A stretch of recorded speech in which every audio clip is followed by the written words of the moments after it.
Ito yung ginawa namin kanina guys, pinalitan namin yan, luma na kasi.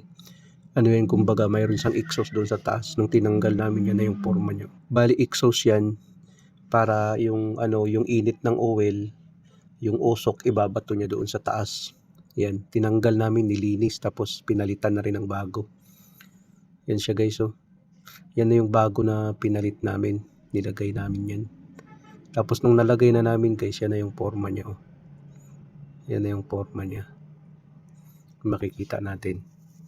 Tapos lalagyan pa yan ng silver tape para yung init hindi ilalabas diyan, kundi yung para yung usok hindi ilalabas diyan, kundi doon talaga sa taas ibubuga niya. Ngayon guys, nung nilagyan namin ng silver tape, yan na yan, oh. Yan na yung forma, oh. Mayroon na siyang silver tape. Yan ang forma niya.